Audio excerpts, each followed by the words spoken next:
Hello, many thanks for joining the Tuesday edition of Journalist Hangout. I'm Ayodele Uzubakun. Let's remind you that it's 66 days to the conduct of Nigeria's 2019 general election. So how ready are you for the polls? Today on the program, Obasanjo attacks Buhari again, denies being neutral over 2019 elections as APC says his endorsement of Atiku won't save PDP from defeat. Oshomole makes U-turn, says aggrieved APC members have rights to be aggrieved as Governor Ibukule Amosu holds crucial meeting with Buhari. INEC vows to use card readers for 2019 election, rejects electronic transmission of results, and later on the show, Buhari set up committee on autonomy of states, legislature, and judiciary. I'll be hanging out with Babajide Kolade Otitoju, Olayinka Oyegbile, and Sam Ibemere. So if you are ready, let our hangout start now.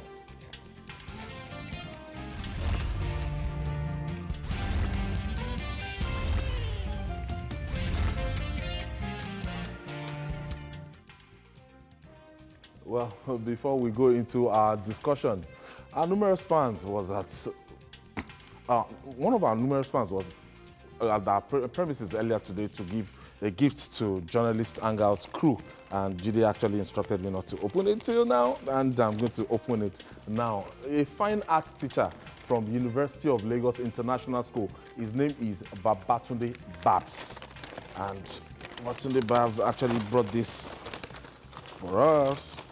Wow. Wow. Nice. It's written Merry Christmas and Happy New Year to Journalists Hangout and Santa Claus here. Wow. Wow. Right inside, we have the names of our resource persons. That is starting from Babajide Kolade Otitoju himself, and followed by Lekon Shote, Emeka Madunagu, James Asukwo, Afolabi Akinola, Veronica Dan Ikoyi, Ayodele Uzubakun, Ganika Edebalogun, Tunde Abaton, Gbenga Onitilo, Tony Wajiri, Jones Hussein, Mayor Akinpelu, Ruben Abati, Alhaji Gbega Akoshile, Adekunle Yusuf, Mobolade Omonijo, Ayo Makinde, Charles Ideo, Wale Adeoye, Moji Jamiu, Martins Oloja, Bolaji Olajuwon, Sam Ibemere, Kolawole Johnson, Dari Odufo-Okan, Chris Kende Wadu, Ismail Omikpidon, Eniton Olukotun, Shola Ojeusi, Tolu Oguntoye. That means this person must be you know, a long-time viewer. Or I didn't follow our Journalist Hangout because some of these resource people, some of them, I don't know good job. So it's so updated. A teacher, that's Babs, Babajide Babs, fine art teacher from University of Lagos International School. Thank you so much, Babajide. We appreciate you so much. Quite often. And this is what we encounter regularly. Yeah. The Nigerians abroad who are asking us for our shoe sizes. Anytime they are coming home, they will buy shoes for Ayo Zubaku and I. Someone sent a perfume from Greece. He said, look, Journalist Hangout is like El Clasico in Greece, that Nigerians come together to watch in one big hall. So we thank God for the progress that our program has made. We thank God tremendously for that. It's not easy to be where we are. Many people will like to have this opportunity, but it has pleased God to give us this opportunity to be the voice of our people. And I promise that we'll remain committed to the cause.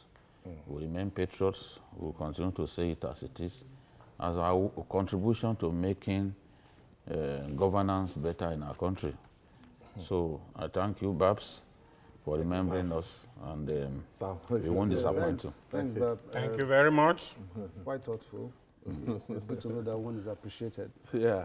Okay, let's go to the business, straight to the business of the day. American author and journalist Stephen Kieser once stated that emotion is always the enemy of wise statesmanship. Therefore, should we ascribe to emotion former President Olusegun Obasanjo's comment that he is not neutral regarding the 2019 presidential election in Nigeria. Chief Obasanjo, who denied reports that he had dropped his support for the presidential candidate of the People's Democratic Party, Alhaji Atiku Abubakar, alleged that the country is being destroyed by lack of focus and nepotism, and only a fool will sit on the fence. But the All Progressive Congress, in their reaction to this, APC has replied the former president, saying his support would not save Atiku and his party from defeats. The die is cast. Or what do you think, gentlemen? Babajide? Yeah, Olusegun Obasanjo at it again. when I saw... It was a Punch report. It was a newspaper report that, quoted Olusegun Obasanjo, maybe out of context, that it is neutral, is not supporting anybody in 2019. And this was his reaction to it. When I saw that story, I knew it was a lie. People must understand Obasanjo sufficiently. When Obasanjo sets out to fight for you, it's extremely, extremely difficult for him to turn back. To fight against? When he wants to fight you, okay, it's extremely difficult for him to turn back. Or forgive you. He will fight you with every arsenal at his disposal. You need to just look back at some of the fights that he's been engaged in. Obasanjo has made up his mind to fight this regime, and they should expect that he will go to great lengths to fight them. Whichever way they want to respond to him, they better respond appropriately and with sufficient energy that they can muster, because Obasanjo will not relent. When he made up his mind to fight Goodluck Jonathan, what angered him the most was the response to the letter that he wrote.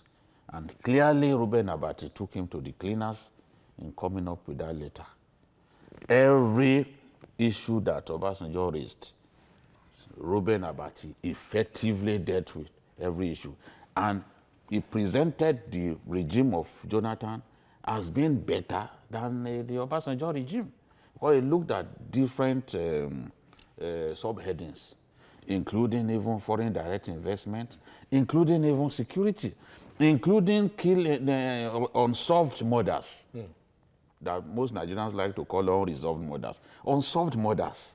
He talked about them and showed clearly that we had more of them under Obasanjo. So he was very angry. And at that point, he made up his mind that there was no going back.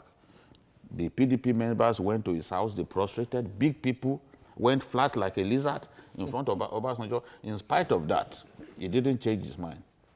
Governors, they went. I said, these people don't know this man. Until he sees the back of this person, he will not turn back.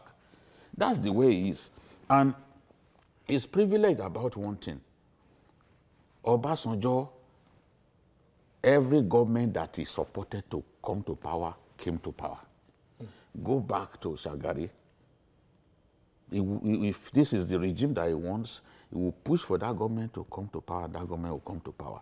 So this one now is the battle, is the biggest political battle of his life. If he succeeds in kicking Buhari out of power, his relevance in Nigerian politics will be cemented.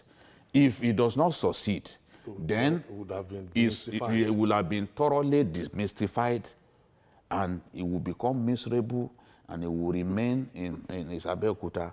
He will not be intervening in national discourse with the monotony that we have become accustomed to. So that is the thing. So he knows what it means. So he will do whatever it costs.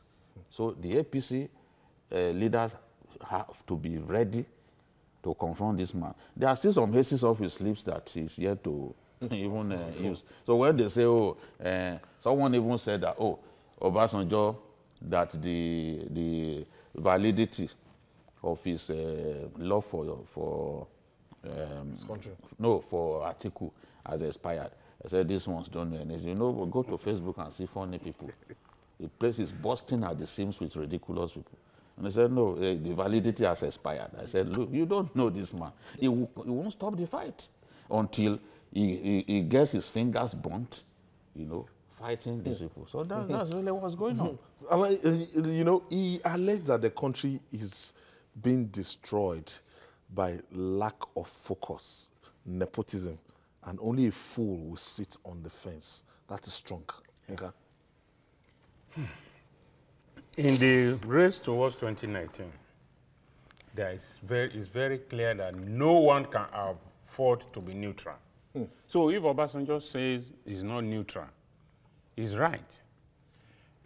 Even we here sitting as analysts, we cannot afford to be neutral. Neutral in the sense that we will look at the issues as they unfold and give our views. But in our inner mind, we know what we are going to do. Who we support. Who we support. So, with his comment that things have gone haywire to the dogs and all that, you see, for me, what I always like to do is it now that you are out of power that you realize that things are bad? Because when you are there, when people are saying things are getting bad, you will never agree. So when you are in power, there is a different measure with which you measure what is bad. And when you are outside power, you use also a different measure. Maybe because the shoe is on the other leg now. Somehow, we might tend to agree with former President Obasanjo that things are tough. But I believe they are not as tough as he has painted it. Yes, there is no doubt about it that everybody is feeling pain. But as Nigerians, we always feel the pain at the point where we are feeling it. For me, as an individual, to now tell you that Obasanjo's, the pain we felt under Obasanjo was greater than what we are feeling now under Buhari is neither here nor there. But the truth of the matter is that things can be better than they are now. And every effort must be made, either as opposition or in power, to see that things are brought to an even keel. Because if we don't do that, we are creating more problems, both for ourselves and for the generation coming. Sam, sometimes it will appear as if Obasanjo is, General Obasanjo is fighting for, the country. And sometimes you mix it up with, it's a personal relationship. Once you fall out of favor or once you fall out with him, you will do everything. Is he planning to remove this administration because, they didn't dance to his tune? Or it's because really this administration is truly not focused? I think we need to appreciate one thing. First, Obasanjo sees himself not just as a politician, but as an elder statesman. And that is where I think he's coming from. He's pretty very tough, like Jide, rightly said, when it comes to taking certain decisions. You can accuse OBJ, as he's fondly called, of anything, but not accuse him of lacking in courage. Pretty very bold and courageous when it comes to taking on issues. So yes, he's like your average Nigerian politician. It's about interest. Yeah. You have a man who has governed this country for a long time. So he's interested. And he's a politician to the core. He won't stop playing politics. What OBJ is doing at the moment is playing politics, and he's entitled to play politics. He has said, and he has made it very open, even in writing, that he had issues with his government. Not many Nigerians have done that. Nigerians, of his caliber, presidents, past presidents. They don't. So they don't. They just sit back and allow things to play out. But not OBJ. And it wouldn't be the first time he's taking such a stance. He did it under Goodluck Jonathan. So he has his issues. Yeah, he has accused Buhari of nepotism, of lacking in focus, of not having sufficient acumen, administrative acumen, and all that. All this he has painted. So I think we need to appreciate one thing. First, you have a man who is not just playing politics, but he sees himself as an elder who should speak up, at all times. And I think that is what he has done.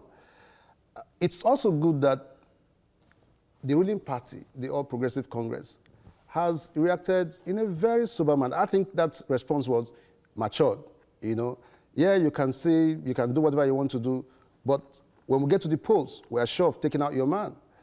So this is a season of brickbats. We'll continue to see these things, as the days progress.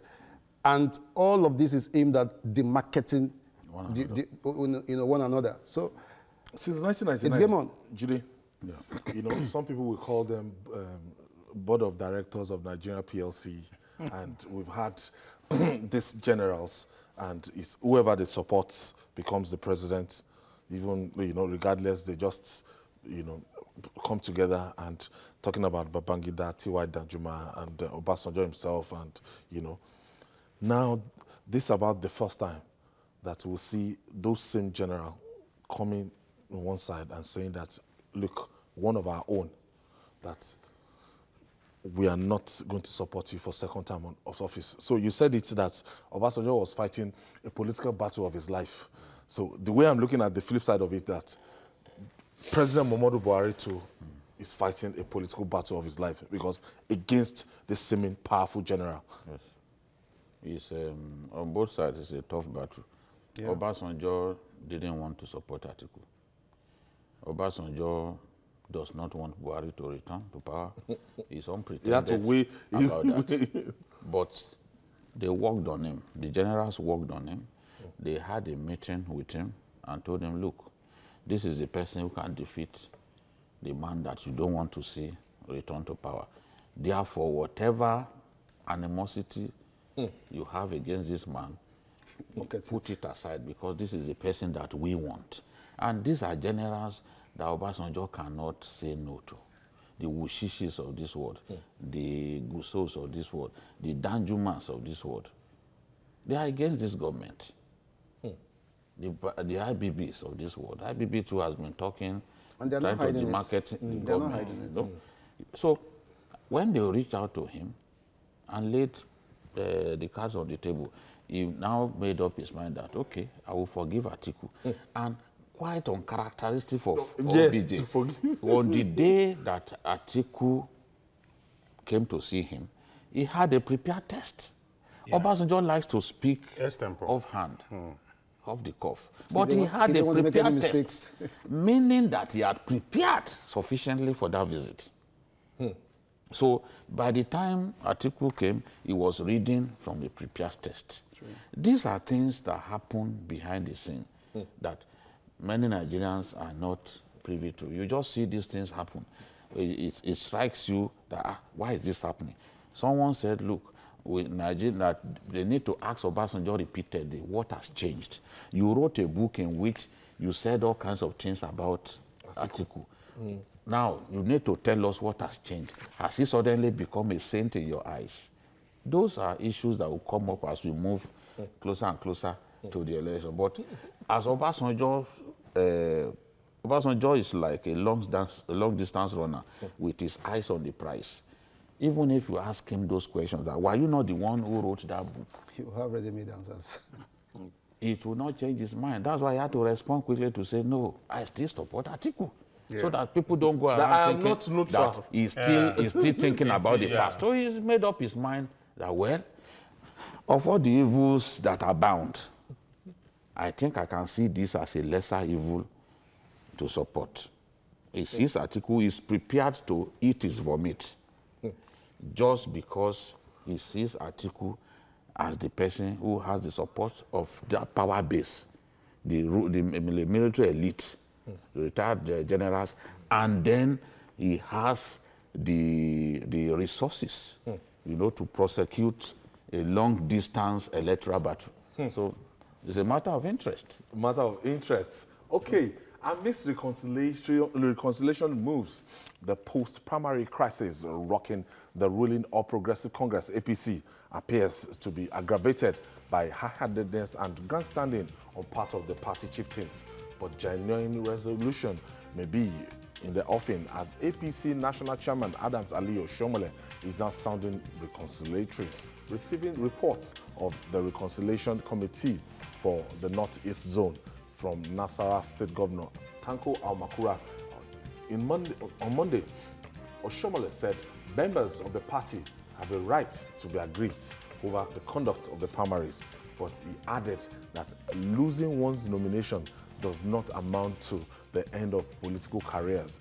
Now, one of the aggrieved party leaders, that's Governor Ibikunle Amosu, also held a crucial meeting with President Muhammadu Buhari on Monday.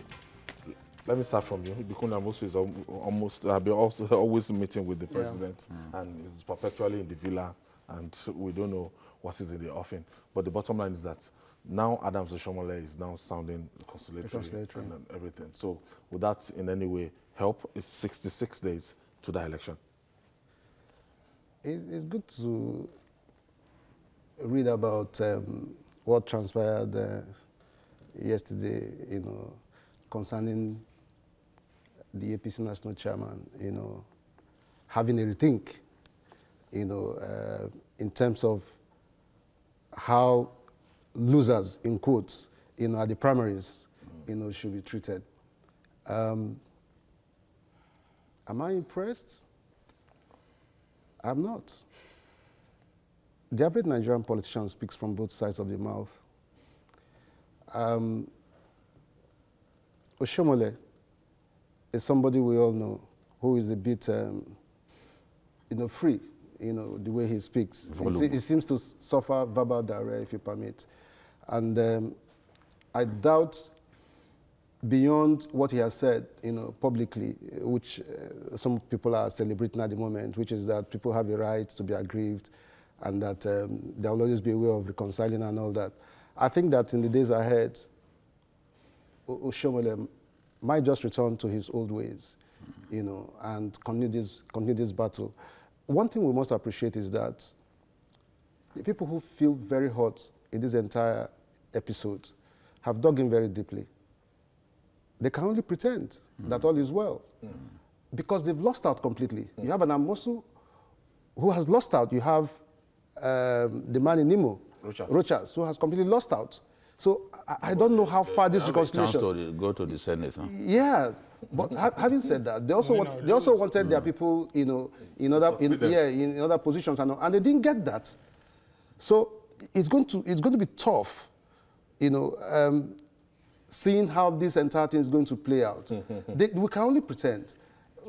Yes, it's good that these things are being talked about, but I really don't see genuine reconciliation, ahead of us. How do you make I would like to quote Mahatma Gandhi in this: "There is enough for all our needs, but not enough for our greeds." What is clearly playing out in this, as far as I can see, is the greed of the so-called aggrieved members. Who are these aggrieved members? Principally, there are two: the governor of Ogun State and the governor of Imo State. And what is their grounds? The two of them have Senate seats already, whether they win or not. They have it in their kitty. They want to nominate the governor, want to nominate House of Assembly member, they want to nominate House of Rep, you want to nominate... Was the one created for them? I mean, it is clearly a case of greed. Now, if you win some and lose some, that is politics. Now, you have been a senator before, you became a governor, 8 years. You finished 8 years, you want to go back to that Senate? For what? I mean, look, and don't let us also forget, all these things are for selfish reasons. The late McCain in the US was in the Senate for about 3 decades or 4 decades. That's something else. In that place, the man never one day dreamt of being a governor. He looked at it, okay, as a senator, the next thing is to be a president. But here, you have a senator, he wants to come in as a governor. He finishes as governor again, he wants to come in as a senator. Except Jagaban. That is the only one that has, even his own senatorial seat was only for 3 or so years. And after that, he became a governor for 8 years, and he left the field to do other things. Are these people telling us that there is no life after being a governor and being a senator?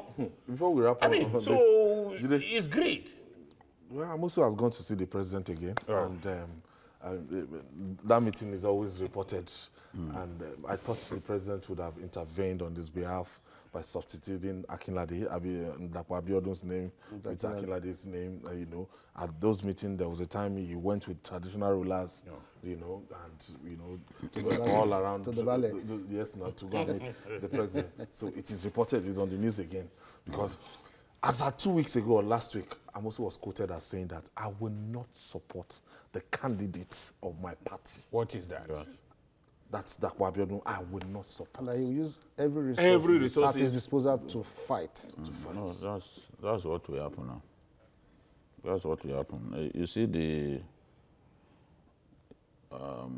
it is not entirely true that those agitating, those aggrieved persons are angry because they are greedy.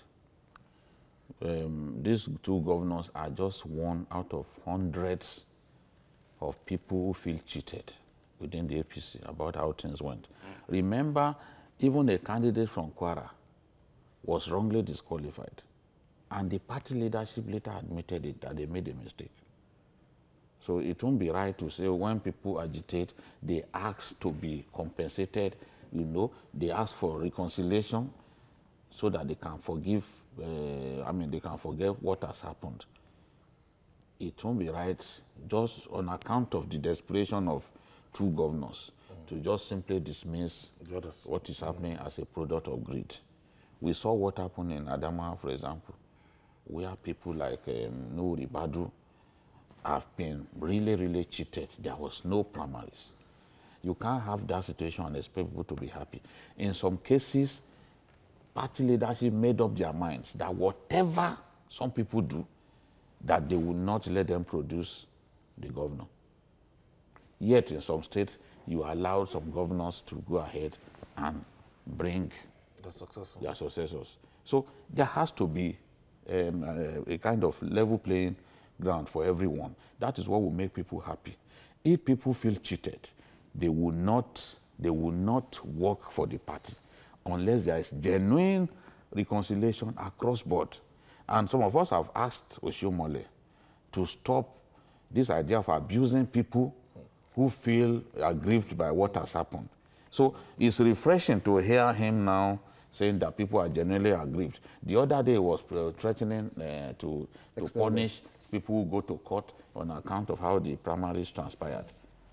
And remember what the Niger State governor said. He said, what we are doing is we are returning for those of them who took forms, because the party took money from people for forms and still went ahead and declared some people unopposed. It happened in Kebbi. They came out with a list to say the Kebbi State governor is unopposed. Whereas some people wanted to engage him in a contest, even if they would lose at the end of the day. At least let them try their luck.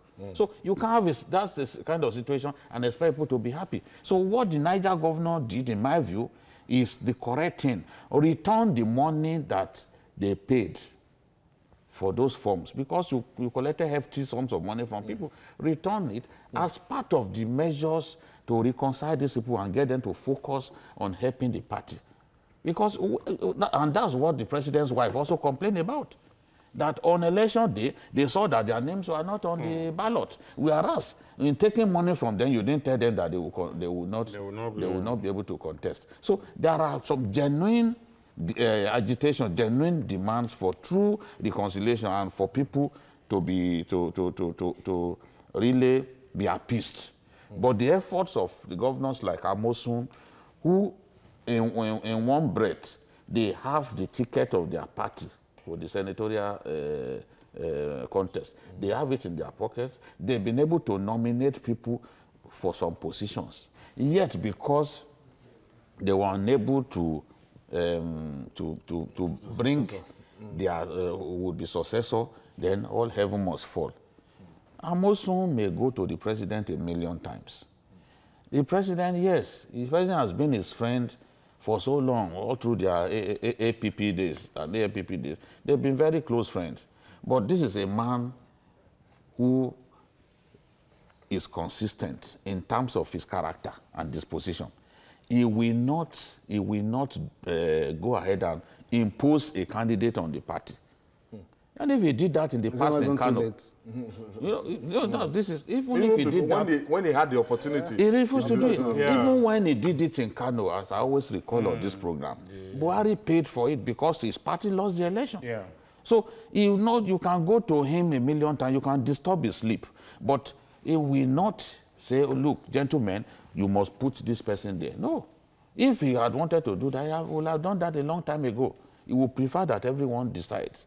And it's a good thing that I say you can go to court. If the court says that the party treated you wrongly, then so be it. That's why he told Oshomole that you have no right to say people can't go to court or that you punish people for going to court. So it's a good thing. True reconciliation can still happen. Remember last week I talked about it. Even those people who have said, look, this is the person that I'm bringing. 48 hours to the election, you can still reconcile them. Just keep talking to them. Keep talking to them and don't abuse people. Don't abuse people. Don't say they don't have electoral value. You can't go to their states and defeat them in an election. If Oshomole goes to Ogun State now and says he wants to defeat maybe an Amosun, or that he wants, they should put him on the ballot, he wants to defeat the Imo State governor, he would not win the election. So don't say they don't have electoral value. Let people like the president continue to talk to them. Perhaps, because we have seen it in our electoral history, perhaps 24 hours or 48 hours to the election, they will tell their supporters, look, we've made peace. Go and vote for our party. I believe that it is still possible. That's why I support these reconciliation moves. All right, still to come. INEC vows to use card readers for 2019 elections. Reject electronic transmission of results. Stay with us. It's still Journalist Hangout. We'll be right back after this timeout.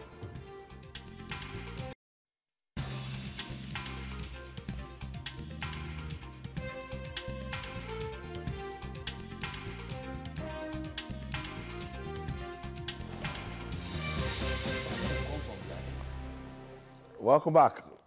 If you're just joining us, this is Journalist Hangout. We're reaching you live from Television Continental here in Lagos, Nigeria. The crux of the Electoral Acts Amendment Bill, which President Muhammadu Buhari has refused to give accents, borders on electronic voting, despite pendency of the amended electoral bill. The Independent National Electoral Commission, INEC, says it will use card readers for the 2019 elections, but ruled out electronic transmission of results. Speaking in Abuja, INEC Chairman Professor Mahmood Yakubu said the commission will deploy card readers in every polling unit in the country, just as it did in 2015, but pointed out that there will be no use of incidence form to accredit voters when the machine fails. This strikes me like a big contradiction, gentlemen. We are going to deploy card readers, but the instrument that will give the card reader legitimacy, Mr. President has refused to sign it. And they said in 2015, if the card reader fails, the backup was incident forms. And we had a lot of states that was used to vote. The former president, Goodluck Ebele Jonathan, actually used that form to vote. So 100% dependency on the card reader, yet it is not backed by the law. Babajide. I think that is what the Senate or the National Assembly wanted to address. They wanted to take care of that problem, because Wike won that case at the Supreme Court because his lawyer proved that the card reader, which the INEC used, as an electronic means of accreditation was not backed by law. So we are going to the 2019 election relying heavily on the card reader that is up till this time not backed by law. So what the law provided for, what the amendment bill provided for, is that wherever the card reader does not function, the election should be held the next day so that it can be addressed. Not that you go and bring incident form for people to use, because the incident form is prone to abuse. People who have been involved in multiple registrations, they can actually come out and there's no how you can. Whereas the card reader is a biometric-based machine that would actually recognize your own fingerprint and allow you to vote. So there's no system that is foolproof. There's no system that is perfect. Technology by itself is not perfect. But at least it has helped to sanitize our elections, make our elections more credible. So if we have a situation, what we now have is someone could go to court and say, look, they cancelled the elections in so place because card reader didn't work. Therefore, I'm not. I think that my rights have been taken away. You know. So, whereas if we had gone ahead to let this new this amendment bill be passed into law, because it first came out in January, and I remember the INEC chairman even praising the National Assembly that they did it quickly.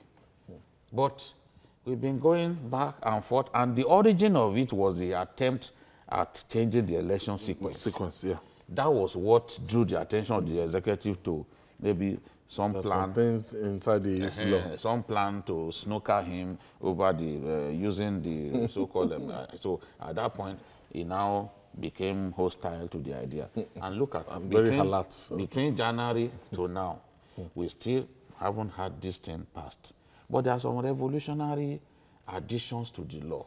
Absolutely. For example, that law, the bill, if we had passed it into law, the idea of imposition of candidates would even be impossible, because there's a portion of it that addresses that, and even it takes care of funding electoral campaigns and all that. It puts a limit to campaign funding. So it just reminds me of what happened in 2006, when in the heat of Obasanjo's attempt to perpetuate himself in power, some revolutionary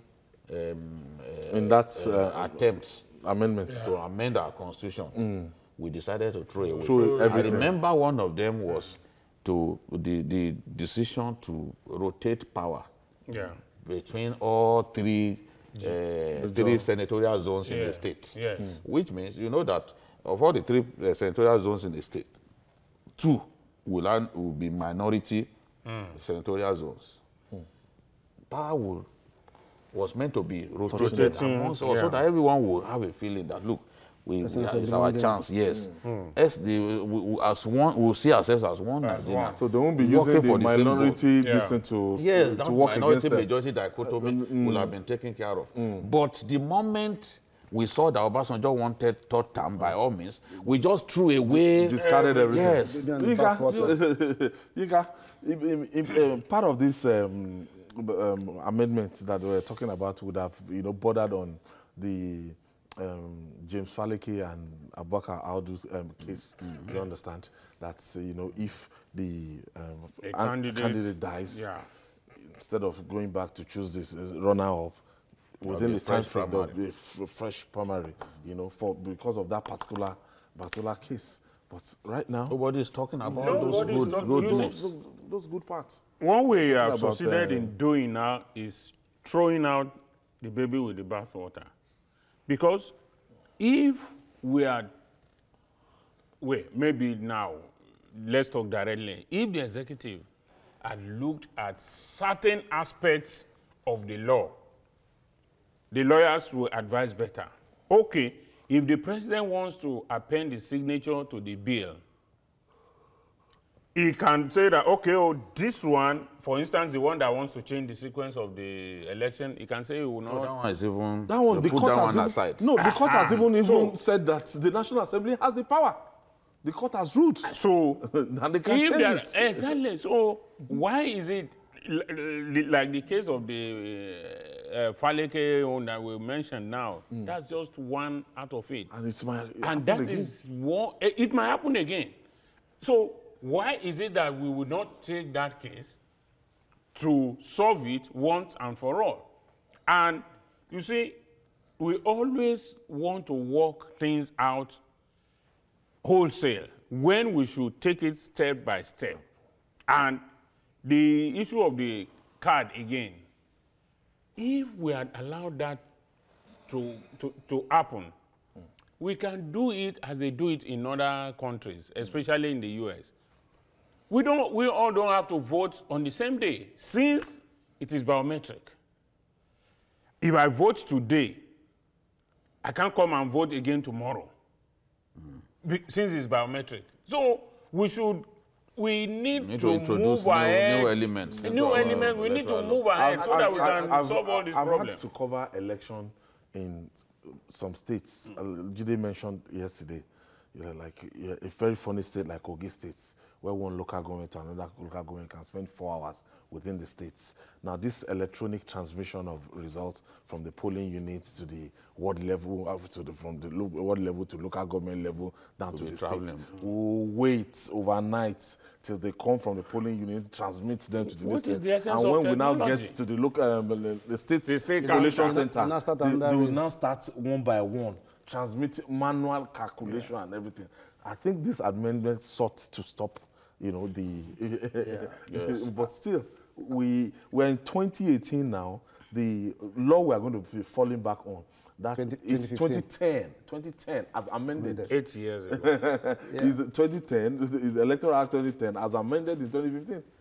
Ayo, what we're currently experiencing is politics taking too far. How do I mean? You have a situation where the two contending forces don't want to shift ground because there is this very strong perception that if they shift ground, they could lose it ahead of the 2019 elections. We've talked about throwing the baby and the bathwater away and all that. That's what we're suffering. Here on this platform, we've talked about the need to continue to build and strengthen our institutions. And then you wonder how we want to sacrifice this very rare opportunity. Some may argue that all hope is not lost. After all, there are talks about the National Assembly having the power to veto and all that. But again, The tall order. yeah, the chances that could happen, is also very slim.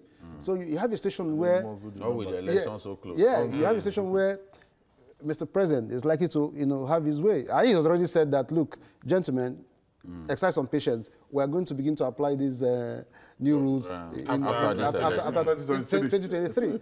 So, No, in fact, once he gets re-elected, he can sign it. You can sign it. so Nigeria. Ayo, there is no doubt that with technology you could solve a lot of problems. I was hoping, as a private citizen, that we could take the next necessary step towards enhancing or improving our electoral process. That's the dream of every Nigerian. We can guarantee that. Yes, that it's going to be fair.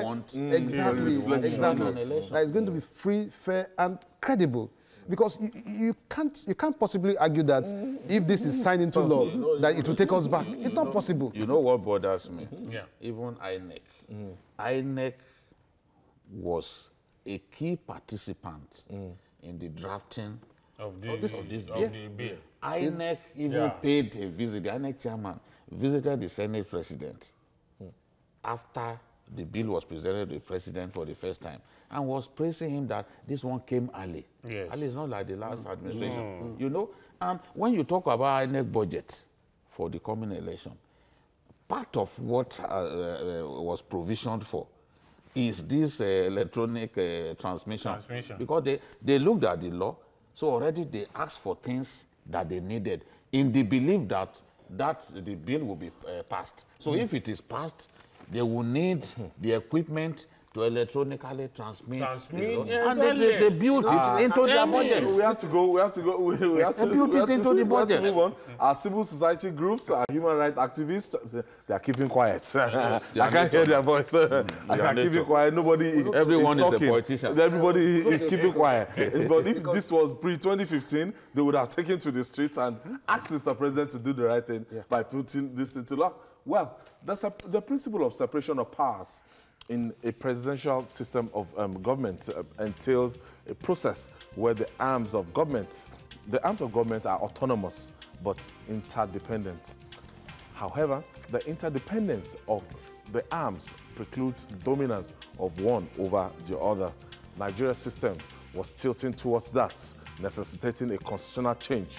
President Muhammadu Buhari has constituted a presidential implementation committee on autonomy of the state legislature and the judiciary in accordance with the 4th alteration to the 1999 Constitution. The purpose of the committee, which has the Attorney General and Minister of Justice Abubakar Malami as chairman, is to drive the actualization of the autonomy granted to the legislature and judiciary at the state level. Babajide, what is this grammar about? Well, the president has done very well. I've seen him support autonomy for local councils, and just after he came to office, he talked about autonomy for the judiciary and the legislature. What he does not want to see is state governors dipping their hands into money meant for their joint accounts. You can't administer. So you see, very recurrent in the statement made by the president is the need for financial autonomy.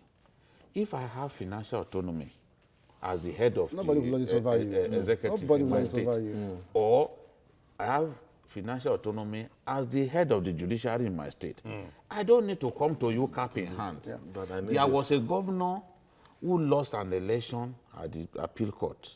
He lost an election with a petition. The first thing he did was to tell them before he was replaced.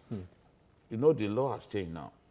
That on the day that pronouncement is made, they will give the directive that I should vacate office. It was not like that before, if you all remember. There was a governor who lost, and the first thing he did was to go and evict judges from their appeal court judges from the quarters where they were staying. I mean, that is irresponsible just because you lost an election. And you see governors wanting to choose chief judge in their states, decisions that are best left to the NJC, governors want to take. You remember even during Fayoshe's time, how it happened? That the House of Assembly decided that they were going to suspend a chief judge. As if they were a bunch of illiterate people. You don't suspend, you don't have the powers. And at the end of the day, when you suspended the chief judge, the Supreme Court then suspended the chief judge to impeach the... Yes, and they now put their own chief judge to help them impeach Fayose. Then Justice Belgore, who was the CJN at that time, said, everything that you people have done is a nullity because you lack the power to appoint a chief judge. So that impeachment is not known to law, and I keep saying it. By Nigerian law, Fayose was never impeached. Sure. You know, someone was saying the other day, Jide lies Fayose. Jide talks the truth. Ask with any lawyer who knows his job, not lawyers who are eternally subjective. Partisan. Yes, they call a lot of them. There's a very ridiculous one on Facebook who takes joy in abusing us. I don't want to mention his name because I don't want to accord him the popularity that the practice of his profession has not given him. I don't want to mention his name. But there are lawyers like that who talk outside the ambit of the law. You cannot build something on nothing. And expect it to stand. And you see governors and other people making judges happy based on how loyal those judges are to them. This financial autonomy that the president is asking for is within the dictates of our law. It will ensure that those people can at least act in conscience, knowing that they don't need anything from the executive. And that's the way it should be, even the local government autonomy. Yeah. I pray that one day that local government autonomy will happen. So true. Governors have no right to be dipping their hands in the implementing their projects for them. Collecting their funds. They are using their money to do projects. And at the end of the day, you say those councils do not work. That of local government will come. No, but If from what the is state going... assembly will allow it to come. Because even the state assembly, you remember that when the state that would have been assemblies done by now. When the state assembly, when the state assemblies have their own autonomy, and they are not overly reliant on government. No, but they themselves, I'm not sure they want it. That they want the autonomy. They are allowing the governors. That's because the governors wanted by it to be now, so. we should have had because that. some of them voted against it. Yes. Some of them even suspend council chairmen. You know, in Lagos, here it's common. Yes. So, If they don't like a council chairman, the assembly, they have this local government committee, the assembly. Yes. You know, where people like Niganga used to also, they will just suspend the local government chairman. So until People who are elected, the assembly members themselves understand what it means to be independent, we will still, because the governors most times will call the speaker and tell them that, look, oh, this thing that is coming, and everybody will fall in line. If not for Governors that, are the people who now, appoint speakers. So. Exactly. If not If for a that, governor doesn't like you, you can't become speaker. By No, now- one of by those now, Southwest governors that that was thing will have said to been- wanted to impose, you know, Yeah. they said he had already nominated principal officers in the exactly. state assembly. That you become before speaker. they have Yes, constituted themselves. yes, you But become you speaker, know, deputy speaker. you know, the beauty of Mr. President's initiative is that it's going to help, again, like I've always argued, strengthen our institutions. You know, democracy is built on 3 pedestals. Yeah. Okay? And then you have institutions where the judiciary, the legislature, and the executive seems to be lording it over these other 2 institutions. And then you have this very fine initiative. Mr. President says, look, we need to get these institutions to actualize the law that has been made. We should protect it. Because, you know, we've talked about these things, and there are just too many examples to cite. You have the case of Imo State where the governor simply made the lawmakers sole administrators over local governments. You understand? When it suits them, they just tell them what to do. Yeah, exactly. So it can be better, you know, with this initiative, and I hope that we pursue to logical conclusion. But again, we hope to see this replicated at the federal level. Very important. Like, I mean, you also have the legislature and the judiciary at the federal. They take their money. No. See, let me make my point. Okay. There is a very strong perception that the executive, to some great extent, wants to continue to influence what happens at the legislature and at the judiciary. And you can influence. These are very strong perceptions. Even in the US, you try to influence. So at the end of the day, they are autonomous. Let this separation of power, the same way it's been proposed, or we want to, at the state level, be actualized also at the federal level. That's what we want to talk about. okay, I want to thank you, Sam Ibemere. I want to thank you, and Olayinka Oyegbile. Thank you so much, and Babajide Kolede Otitoju. Thank you so much for today's edition. And that's all on Journalist Hangout. Join us tomorrow for another interesting episode of the program. You can also watch Journalist Hangout on our platforms showing on the screen. We're also on YouTube, youtube.com/TVC News Nigeria. Our feedback channel is Journalist Hangout at tvcnews.tv. I'm Ayodele Ozubakun. Bye for now, and God bless Nigeria.